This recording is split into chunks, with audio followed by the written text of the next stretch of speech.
Welcome. I'm Sebastian Mahfoud, and you're listening to WCAT Radio, the on-air wing of En Route Books and Media, bringing you the dulcet sounds of Catholic wisdom.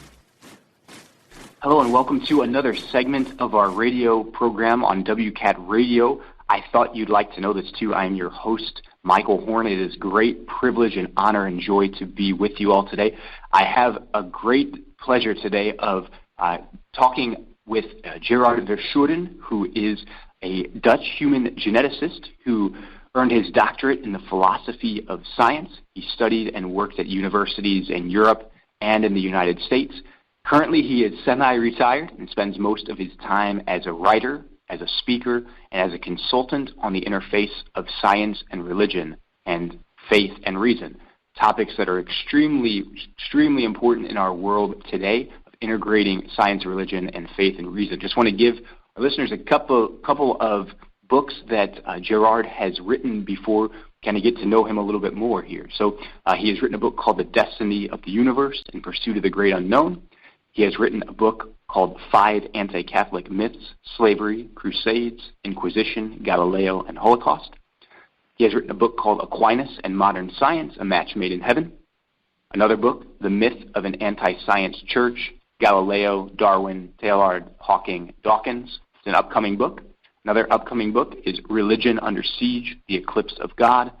And two more, Faith and Reason, Reasonable Faith and Faithful Reasoning. And finally, Anti-Catholic Fabrications, 40 Myths Exposed. So I have just the great joy of being with Gerard today. And Gerard, how are you doing today? I am doing fantastic, and I am very pleased to be on your program.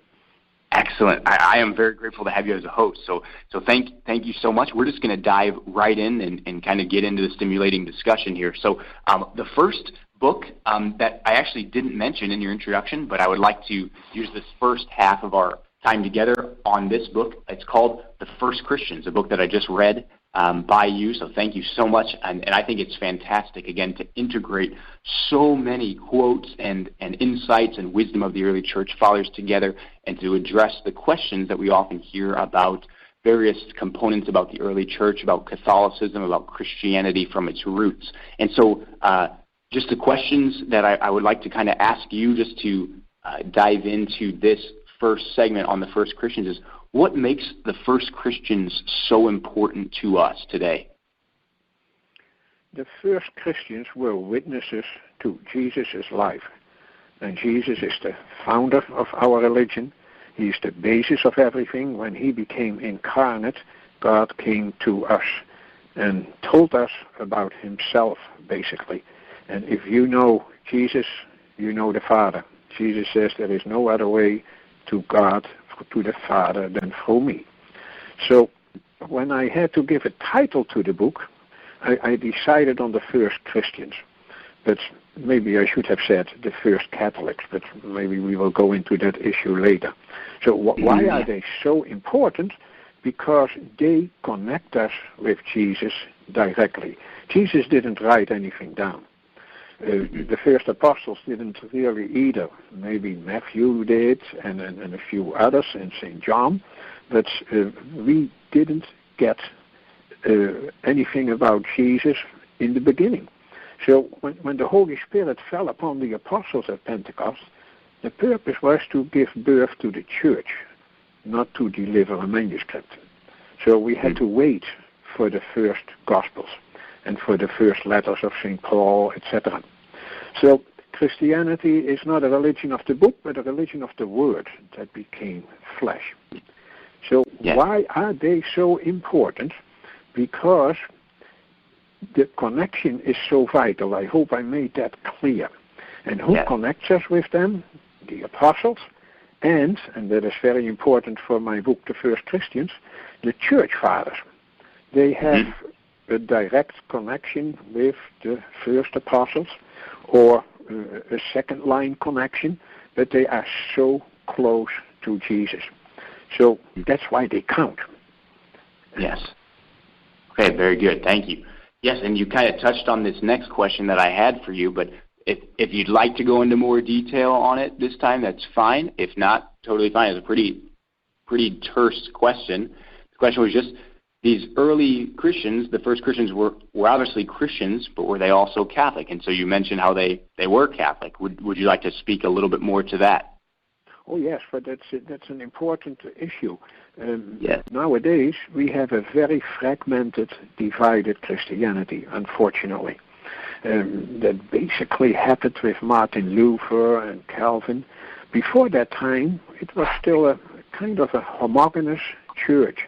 We did have a lot of heresies, and I explain practically all of them in the book First Christians, because those heresies were the beginning of separation.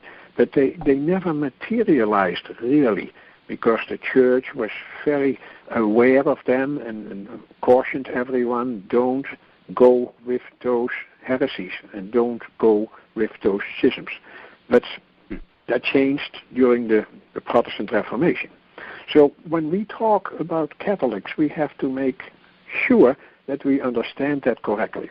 The word Christians is never doubted by anyone. In the Acts of the Apostles, it tells us it was in Antioch that the disciples were first called Christians. They were called after Jesus Christ. But very early, also the term Catholic appeared. Ignatius of Antioch, if you go to church every day, a few days ago we celebrated his death, Ignatius of Antioch. He says in one of his letters, wherever the bishop shall appear, there let the multitude of the people also be. Even as wherever Jesus Christ is, there is the Catholic Church. He didn't explain that. He understood that people understood that already. Catholic means the church is more than a collection of isolated congregations. If you think of the congregational church, you have basically a group of congregations. They all disagree with each other, and they have really not much in common except the name of Jesus. And how they understand Jesus, that can vary quite a bit. Catholics have a much more uniform idea about Jesus Christ, because the church is very vigilant on that issue. So anyway, should I have called the book The First Christians or The First Catholics? I decided on The First Christians to not exclude a lot of Christians. But the term Christian has actually been hijacked by Protestants, I would say. Right. Sorry to use that awful word, but they claim they are the Christians. And Catholics are not really Christians. They are just a branch of Christians. We got that through the English-speaking countries. They had they separated the church in three groups, three branches as they call them. One is the Anglican Church, one is the Orthodox Church, and then the other one, the Catholic branch, but they call it a Roman Catholic branch, which is very unfortunate. As you mentioned at the beginning, I was born in the Netherlands. That's basically a very Protestant group. They are mostly Calvinist, as long as they are still believing, and they always talk about the Roman Catholics. They call it, actually they abbreviate it to RK. The K stands for Catholic in Dutch. So I was brought up with Roman Catholic, but it doesn't make any sense. What is so Roman about the Catholic Church? Nothing. It's a Catholic Church.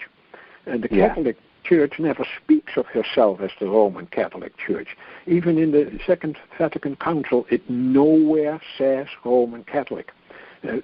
Paul the Sixth, the Pope during the Vatican Council, he is the bishop of the Catholic Church. No, he never signs it that way. He always says, I am the pontiff of the Catholic Church. Where does that Roman come from? Basically from Anglicans.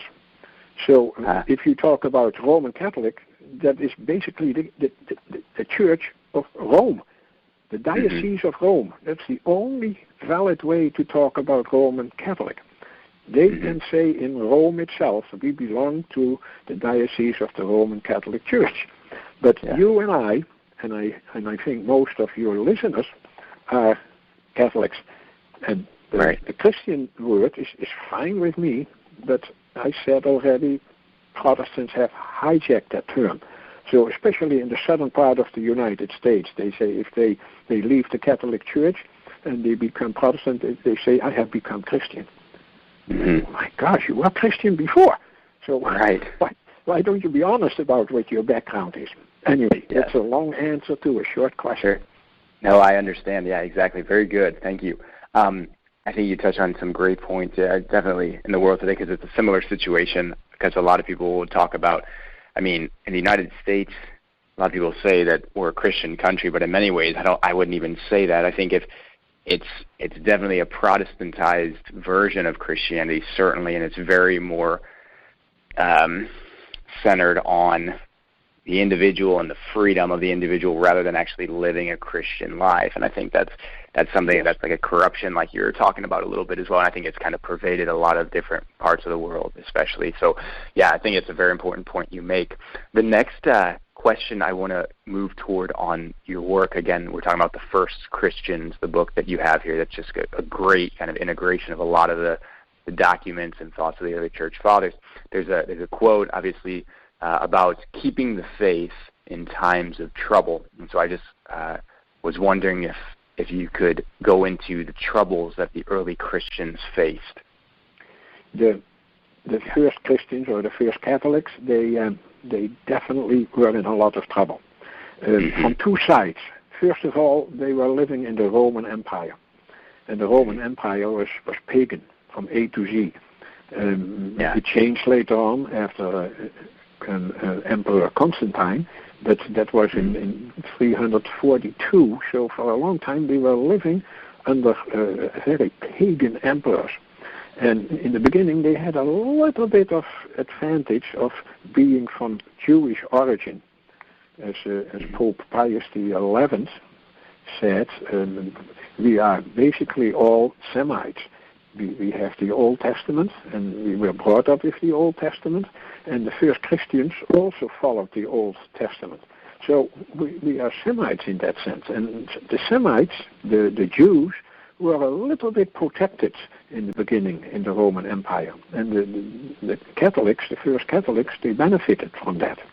But unfortunately, with Nero, that is probably the name that everyone recognizes, they started persecutions. And those persecutions, they flared up over and over again. Sometimes they subsided a little bit, but there was a lot of trouble around the first Christians. So they were martyred, sometimes by very cruel ways, like Jesus himself was cruelly martyred, if you may use the word martyr for him, by crucifixion. The Romans were known for their cruel crucifixions. So they did something similar to Christians. So that explains why they were against them more and more and more, and it came back more and more, and some persecutions were very awful. So they asked all Christians to give up their scriptures. So they invaded homes and they took all the scriptures away. That's why we have some problems sometimes to get to the original Gospels and the original letters, because most manuscripts that people had to be given away and they were burned. So only a few were left, but that's the best we have. So that is the one part of the trouble they were in. And the other part of the trouble was internal. They had to deal with what we call heresies.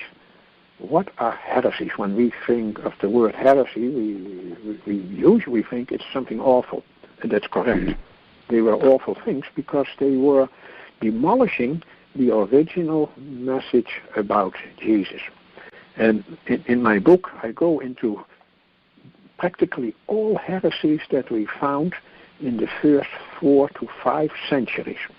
And probably the most known one, if I may speak on behalf of your listeners, is Arianism.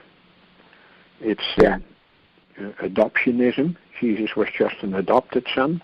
Arianism says Jesus was not really the Son of God. He was a human being. And then we get other heresies. I discuss them all in the book, so if you want to know more about that, I'm not going to bother you with all the details right now. But internally, there was a lot of trouble. And that is understandable, because from the beginning on, the church has always said, please be careful for heresies. So, for instance, when the apostles speak about heresies, they realize that there is real trouble.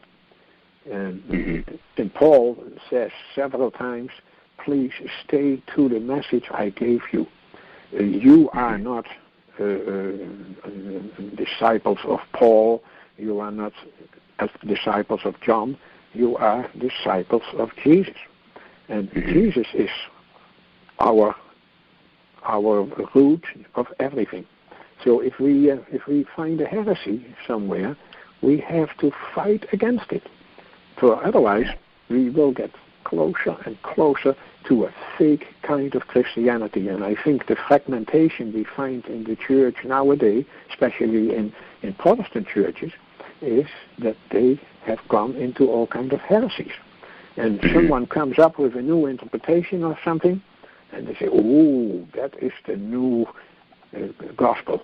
It isn't the new gospel. It is a fragmented, distorted version of Catholicism. And that's why we have to be so careful with what people do. We have to keep everything pure and undefiled. And that is important to realize, I think. So there were two kinds of trouble, internal and external. Right. Very good. Thank you so much.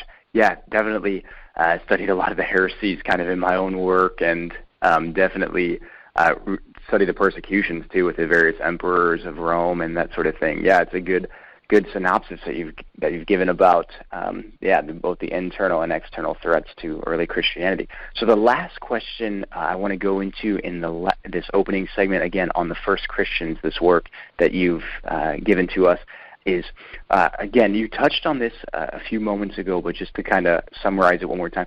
So why is it important that we go back to, again, just like in quote unquote these old church fathers? What it seems like they might not have a whole lot to contribute to us, but why do we go back to these old church fathers for looking for the truth about Christianity? I have to be very honest myself. I discovered the church fathers a little bit later in my life. It was a real revelation. I know the apostles, and I knew them for a long time, and then I know the Catholic Church nowadays. But what connects all of that? I think the only answer, or the best answer, is the church fathers. As Jesus said himself, there is so much right now that you cannot grasp yet.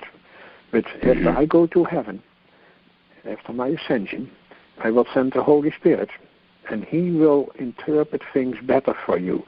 And the church fathers were an important connection to do that for us. So what many Protestants who have become Catholics, they have discovered that happens a lot. Protestants think that after Emperor Constantine, who made the Roman Empire basically Christian or Catholic, that things went wrong. I don't think so. The faith of our fathers has stayed very active in the Catholic Church. I'm not so sure about the Protestant Church, because they didn't really acknowledge the church fathers. Saying Luther, the Protestant reformer, he went by the rule Scripture alone, sola scriptura. So all that counted for him was Scripture. So he ignored everything that the Holy Spirit gave us after Jesus' ascension through interpretation of the new belief. And so we have reason to go by the church fathers. And I'm just going to quote a few, if I may, a few people that have discovered that. The famous Cardinal John Newman, who has been declared a saint very recently, he was a Catholic convert from Anglicanism. He once wrote, "The principles and proceedings of the Church now were those of the Church then. the principles and proceedings of heretics then were those of Protestants now. That is a very strong statement. So the Catholic Church has kept its faith through the church fathers. Thanks to the fathers of the early church, the Catholic Church was able to navigate around the many roadblocks of heresies. So, and let me quote one more. Steve Ray, a Catholic convert coming from the evangelical church, he would discover after his conversion that the Protestant Reformation was not a recovery of what had been lost, but rather a radical departure from what had always been. So, therefore, I would say, if we ignore the church fathers, we are missing a very important link between Jesus and now. Everything that happened before or after Constantine is kept in line by the church fathers. And many Protestants still look at the history of Christianity as if nothing happened between the year 100 and the year 1517 when Martin Luther promulgated his theses. So Jesus himself is our root and our guidance. We are not disciples of Paul or of Cephas or whatever, but Jesus himself. It's not their message that we listen to, but his message that we proclaim. Is that an answer to your question? Absolutely. Yes. And I think it captures exactly why, again, yes. Because they are, and also just they're so close, like you said. It's just, they give us that perfect model of, again, what was it like from the beginning? Because that's what we always say with friends that I have. That I have a friend who does a lot of work with Protestants and that sort of thing, and he says the important thing to think about constantly is, what were the earliest Christians like? What did they believe? What did they value? What did they hold most important? And I would look for the church today that is living most in conformity with the early church fathers, and that has to be the Catholic Church. It's just that simple, with the emphasis on the Eucharist, with the emphasis on the hierarchy of the church, like you mentioned earlier, where the bishop is, there is the Catholic Church, with the mention of just kind of the sense of the corporal and spiritual works of mercy that the church has continued to perform for 2,000 years. Again, you have great saints that have been nourished by the Eucharist, that have been strengthened by their obedience to the church, and you don't find that anywhere else. And you also, again, you touched on this earlier with the persecutions, the external troubles that the early Christians dealt with. These friends that I have often will talk about, it's just like, I would look for the church today that is most hated by the world, and that is the Catholic Church. Again, because it continues to teach the truth uncompromisingly. It doesn't just give in to the whims and kind of heresies like you talked about of the age. It doesn't just kind of flutter in the wind back and forth. It stays rooted in what is the truth that Jesus established from the beginning. So I think that's great. I think it's a fantastic response on that. Okay, so Gerard, well put. Yep. Yeah, thank you. So I just want to give a quick little aside for our listeners here, again, to visit your website at www.genesispc.com/books if you would like to order that book, First Christians. Again, the website, www.genesispc.com/books. Okay? So in the second half now, as we transition to the other work that you shared with me, the destructive doctrines of our age. So this is kind of going right back to what I just mentioned, kind of about the different ideologies, the different philosophies of our age today that have been so harmful for young minds and hearts in many ways as they kind of seek the truth. So I just would like you to maybe talk a little bit about, again, you've outlined many destructive doctrines of our age, but what do you consider to be the most destructive doctrine of our age today, and why? May I, before I answer your question, may I just state that the book, the Destructive Doctrines of Our Age, has 15 different doctrines that are, in my opinion, very dangerous. And they are basically heresies. We were talking about heresies in the past, but they are our modern heresies. But a lot of people are not even aware of them. So to just name a few, relativism is a one that's very potent nowadays. Secularism, humanism, liberalism, secularism. Oh, I mentioned that already, I think. Communism, capitalism, materialism, scientism, evolutionism, and of course atheism is probably the worst one. But I think that most of these can be rooted back to relativism. And that is my answer to your question. I think relativism is the source of it all. Relativism tells us that we don't really know truth. What is true for you may not be true for me. Truth in this heresy, in this doctrine, depends on a viewpoint. It all depends on how you look at it. And that is basically a democratic idea. But it's, in essence, very autocratic. It determines what you have to believe. And you have to believe that there is no truth. So everything is of equal value. And you are the same as I am, and what you think is the same as what I think. No, it's not the same, but it's worth the same. So we end up with a very dangerous thing. It undermines everything we think we know. And I always say, because I'm a scientist, if we were relativists in science, we have to give up everything. We have to give up the Big Bang theory, because how do we know that is the truth? It's the best we know. Let's put it that way. But it's, I would say, the truth. There is no other way of saying that. So if you deny the truth, then we have nothing left. We are actually cutting off the branch that we were sitting on. It's self-destructive. And it's so self-destructive that once you accept relativism, you say, okay, secularism is fine. If you don't believe in secularism, it's okay too. But mostly secularists will say, if you don't believe in secularism, then you are in trouble. I always joke that the most popular word nowadays is absolutely. They say that almost in every interview when people ask them, they say absolutely, or that's absolute. But they don't believe in anything absolute.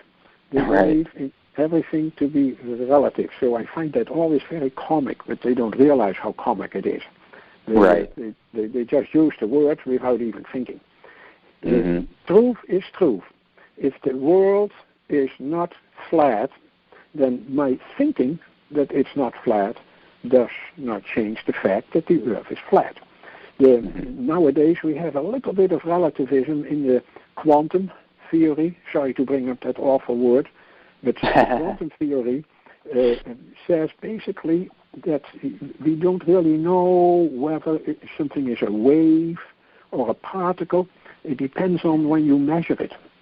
Then Einstein, he's one of my favorite scientists, he once said, so if you don't, he said to his opponent who was defending this, he said, so if I'm not looking at the moon does not exist? Of course the moon exists. That is a fact. That is the truth. Whether you are relatives or not, I don't care. That is absolute truth. So anyway, relativism is, in my opinion, the source of all the other troubles. Sure. I think that's absolutely true. There I say it again. Absolutely. Right? Yeah. Exactly. Right. So there's a ton more that we could choose from. I think you've definitely kind of addressed more relativism, which I think is certainly the one that's maybe the bane of our existence in the modern world today. So I would, if you would like to, you could go into another one if you want, or the one that I'm curious with, that I talk with my students about most, is just the different forms of atheism that are kind of rising up. If you want to talk a little bit about atheism. Sure. Okay. In the book, I discern 4 types of atheism, and they are all very different. So when we consider someone an atheist, it depends on which form they adhere to. But still, they all have a problem. That's why they are in this book. First of all, there are atheists who say we don't know if God exists. That is usually called, sorry for the term again, agnosticism. But I think most people have heard that word, agnosticism. It means we don't really know if God exists, because we only know what we can do in experiments, what we can measure in the laboratory, or wherever, and we can't. And some even say we can't even prove God's existence. We have all heard of the proofs of God's existence by Thomas Aquinas. In one of my upcoming books, I'm showing that those proofs of God's existence are extremely powerful. They can, if you accept one starting point, and that you can hardly ignore, then you have to accept that God exists.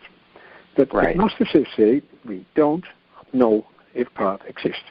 So it sounds very harmless, but it refuses to give God the honor he deserves as our maker.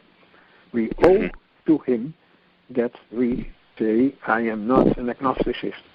And I always say, if you die, and we all do in time, then we will find out whether God existed or not. But that's a little bit late. So there is no way back anymore, back to earth. So agnosticism is basically a dangerous kind, though some people don't realize it. They think, oh, it's harmless. I'm sorry, I just don't know. I can't prove it, neither mathematically or logically, nor experimentally. No, of course not. We can't haul God into a laboratory. Right. Then a second form is we cannot know if God exists. That is more serious. They say there is no way we can know whether God exists or not. I just said in the first section of atheism that there is no way we can do that experimentally, but we can do it with logical proofs. We can do it by, as St. Paul always says, by looking at all that God has made, the splendor of the universe, the splendor of the earth. We can almost know that God exists. He shows his splendor in all he created.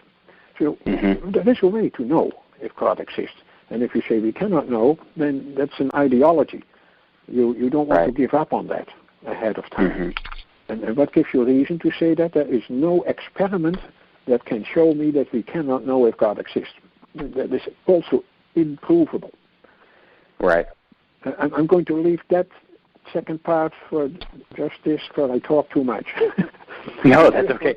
I think you left off at a good point with atheism, because I always talk about the various forms, like you were saying in my classes. And again, I tell people I don't, because I think that the world today is blessed in many ways that people claim to be seeking truth, which is fantastic. But I also think that people aren't acknowledging truth, like we talked about when it comes to relativism. They're just not acknowledging it. So it's like people say, well, I'm seeking truth. It's like, well, how do you know when you're going to find it? Because you seem to be ignoring a lot of evidence that's around you. And one of the things we talk about a lot with atheism is that it's its own worldview in many ways. It's the decision, especially scientific materialistic atheism. It's the idea to believe and embrace the idea that only what is material matters, and only what is material or empirically verifiable or observable that's the only thing that matters. And it's just, again, that's a philosophy in itself. That's an ideology. That is not the human person's experience of reality. Again, we're not limited by that scope of things, but a lot of people, especially atheists that I'm talking about, have kind of embraced that idea that it's just, if it's not material, if I can't perceive something materially, that means it doesn't exist.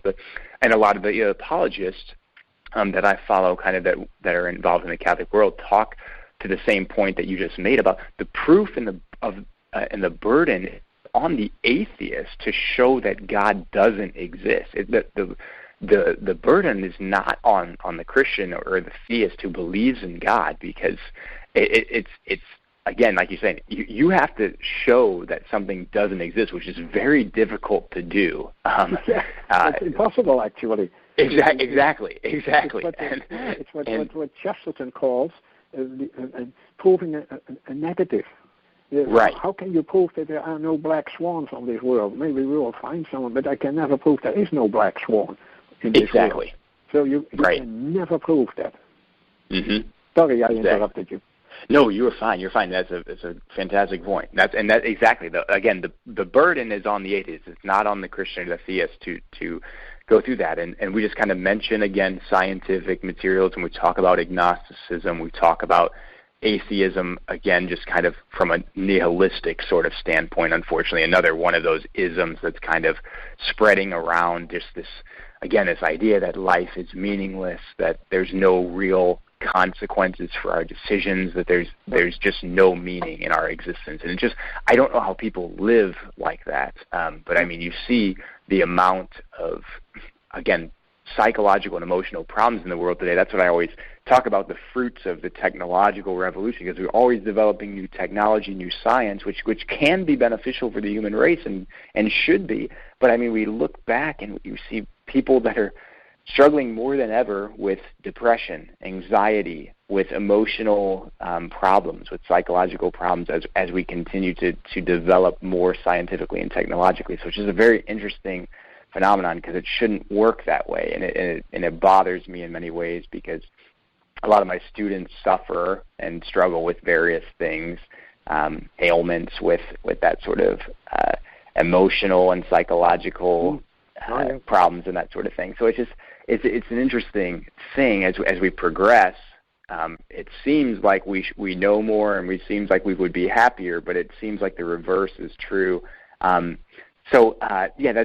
just kind of my thought and my experience here. But I think those doctrines that are so destructive that you point out are definitely important for people to be aware of today, and throughout the world, and in all the countries of the world. I think some of these have been more widespread in different areas as opposed to others, but I think every part of the world has some sort of destructive doctrine that's present there. So, Gerard, I just wanted to see again, we're pretty efficient on our time right now, but did you want to touch on another one of the doctrines, or do you just want to kind of leave it as we are with this? No, unless you have a very specific one in mind. Otherwise, okay. I will go for one. Could you just go maybe just a little bit more? So my background is science too, but I just want to kind of hear a little bit of what you had to say about evolutionism. Okay, evolutionism. There we go. Yeah. Okay. all my doctrines end with the ending ism, right. Relativism. Yeah. Secularism. Evolutionism is one of those ideologies too. Unfortunately, most people don't make the distinction between evolutionary theory and evolutionism. I think evolutionary theory is correct, that there is evolution, and that works with mutations and natural selection.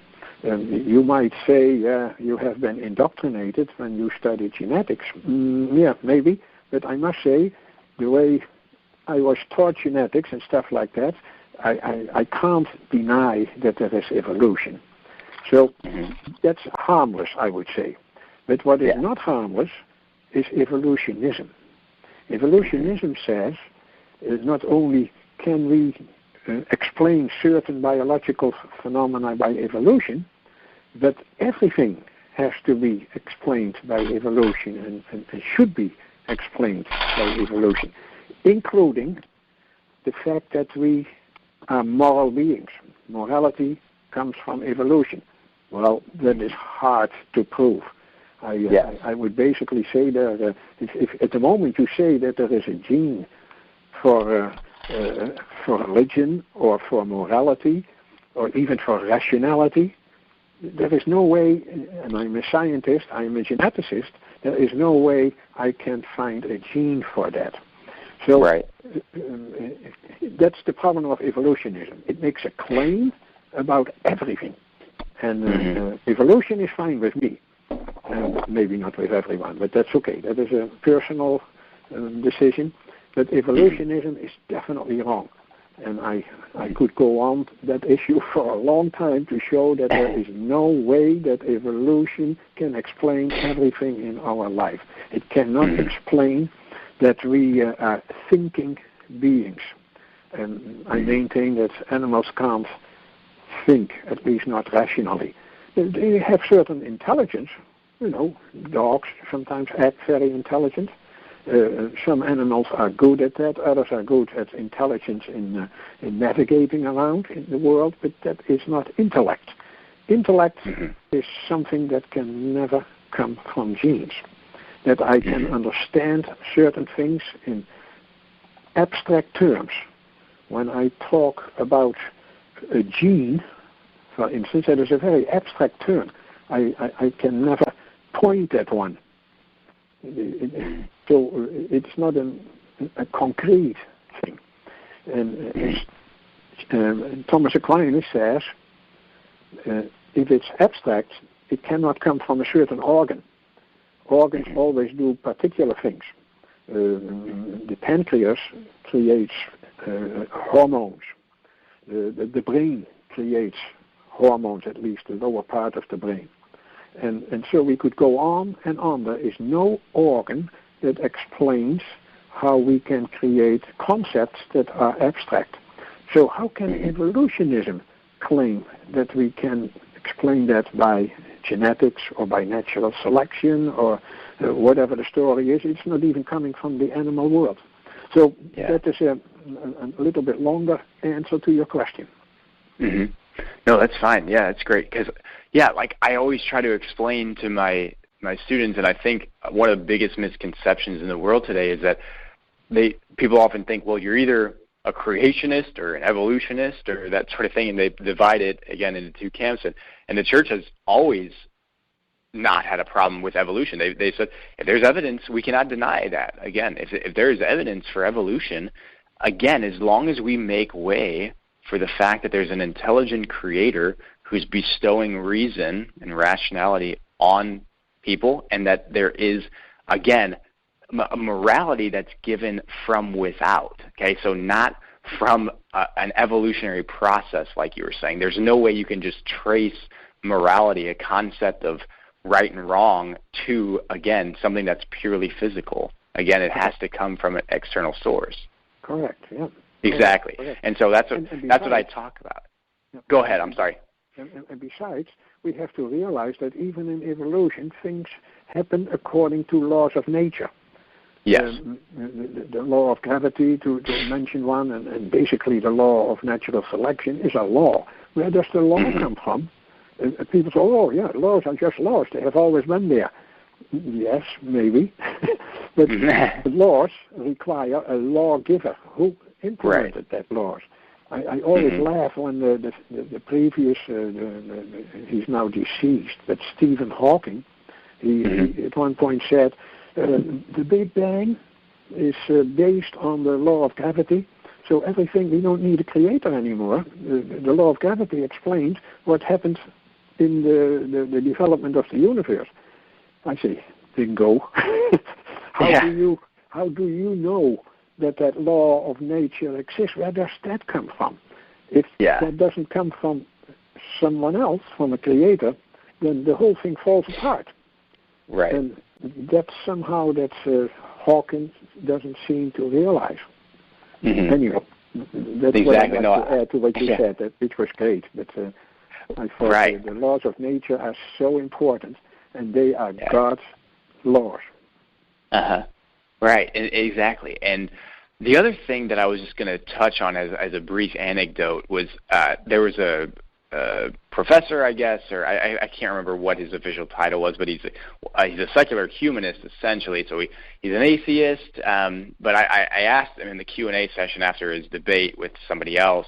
I think he was debating just like a Protestant, but he was talking about how he believes in a sense of morality, but he doesn't believe in God. And so I asked him, I was not trying to be rude to him, but I said, so if you believe in a system of morality, how does that come into the human experience without God? How do we understand what is right and wrong without God? And he just looked at me and he just goes, I don't know.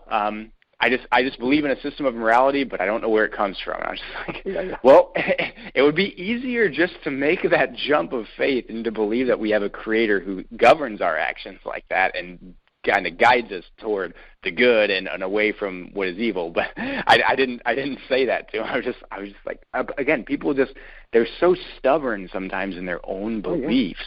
And it's just like they want to believe in something, but it's like, how do you embrace that if you really don't believe in God? How do you believe in morality? I was like, that just did not equate to me at all. But that's how he was, and I was like, I just didn't get how he was so quick to say, yeah, there are things that are morally and objectively right and wrong, but there's nothing that creates that law. I was just like, I don't know how you could embrace that idea, but he did. So.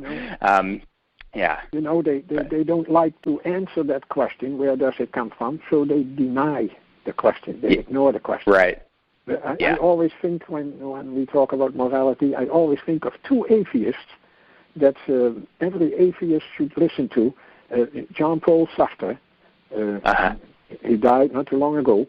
He was a very famous atheist. And he said at several points in his life, he said, if there is no absolute heaven with absolute rights and wrongs, then there is no reason we can claim anything right or wrong. Again, then you go into relativism, of course. Interestingly enough, that same person, Jean-Paul Sartre, at the end of his life, he had quite a conversion. You don't hear much about that. They always say, oh, he was an atheist. He was a great mind, great atheist. And at the end of his life, he said, I realize now that I was made on this earth and put on this earth for a purpose. And I thought, good for you, former atheist. And the same could be said about Nietzsche, the famous atheist. He said that at one point, now there is no God anymore. So now we have no right and wrong anymore.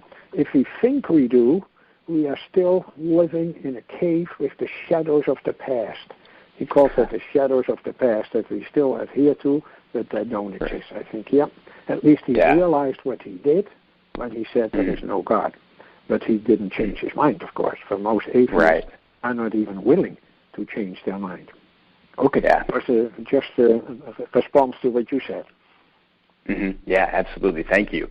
Yeah, so, thank you for addressing those issues. Yeah, because I think definitely you touched on moral relativism and then atheism and evolutionism. I think, again, the importance is just to, and that's what I think what the Catholic Church does so well, is to say both and, to say yes to both. If there's evidence for both, let's not deny any evidence for what the progress of science has done, what evolutionary studies have shown, what genetics has shown, all these different things.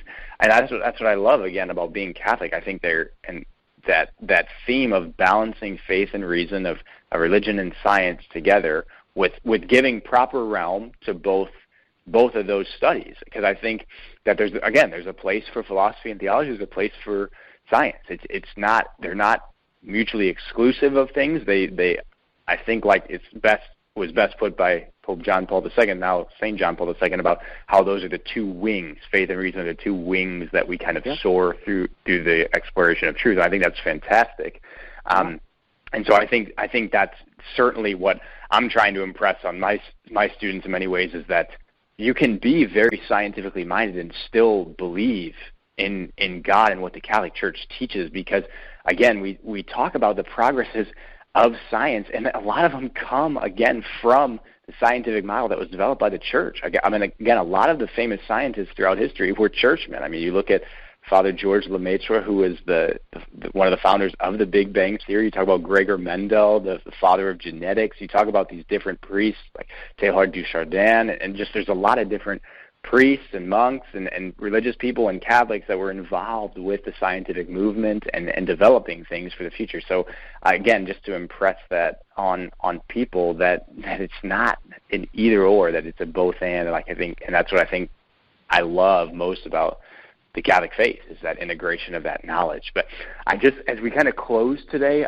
it's been a delight to be with you, Gerard. I just want to kind of give one more announcement to our listeners today to access the books that we've talked about today. Again, we've first talked about the First Christians. That's the book titled First Christians, and the second one, The Destructive Doctrines of Our Age. And both of those are available at www.genesispc.com/books. Again, www.genesispc.com/books. And you can access the books and works of Dr. Verschuuren on that website. So, Gerard, do you have any closing thoughts? Yeah. I'm sorry? He has an awful last name. But let me spell it. Verschuuren, in case they look just for my name. Verschuuren. How you pronounce it, I don't care, as long as you know how it's spelled. It's great. You are a great teacher, so I wish I would have had someone like you when I was in college. Oh, thank you so much. Very honored, but thank you very much. Yeah, and it's been a privilege to be with you. And just if you have any final thoughts, you can share them now, or if it's been satisfactory in your opinion so far. If you want to close out today, I can just kind of give our listeners the closing. Yeah, I was very pleased with the whole interview. You had the perfect questions, the perfect interjections. So I don't think I need to say anything more. Just say, if you want to know more about this, read those two books. I think they're worth your time and your energy. Thank you for having me on your show. My pleasure. Thank you. Again, just last time for our audience before we sign off today. Again, www.genesispc.com. You can find Dr. Verschuuren's books there. Again, the first was First Christians, second, Destructive Doctrines of Our Age, and there's many others on the site as well. So if you like that, to peruse those and to check those out to see if you would be interested in any of other works by Dr. Verschuuren. So, Gerard, it's been just absolutely great to be with you, and I thank you so much for your time and your insights today. We'll sign off at this time, so thank you so much. Thank you, Michael, for your time and energy. All right. God bless. God bless you. Hi there. This is Christine Mooney Flynn, host of the Catholic Mama podcast, and I'd like to invite you to join me over on the Catholic Mama. To develop a Christian family and raise children who are, and who, God willing, will continue to be confident Catholics, requires us as parents to be confident in our faith as well. So each week, I dive into topics that help to make sense of the Catholic faith and how to live out that faith in our vocation as husbands and wives, moms and dads. So whether you need help in explaining aspects of Catholic doctrine like the real presence in the Eucharist, or if you're looking for practical ideas on how to live a more Catholic life, my goal is that you'll find the answers and guidance you're looking for over on my show, The Catholic Mama. I hope to see you there. We hope you enjoyed the program and will join us back for another show on WCAT Radio. This is Sebastian Mahfood. Good day.